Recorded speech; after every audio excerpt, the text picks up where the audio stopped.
Hello, Shalom, and welcome to How to Pronounce and Say in Hebrew. And in this lesson of Word of the Day, Milat Hayom, let's see how do we say communication in Hebrew. So, communication is Hebrew is תקשורת. תקשורת. תקשורת. תקשורת. תקשורת. And another issue, if you want to say media in Hebrew, like the media, we usually say התקשורת. התקשורת. התקשורת.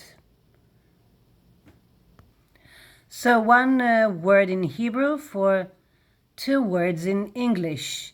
And there is a logic here because the media communicate something, right? Communicating the news. Some communication is תקשורת. I remind you that if you want to watch my other some selected lessons, you'll find links to selected lessons in the description box below. Hebrew alphabet, derived stems, pronouns, Niqqud, and more.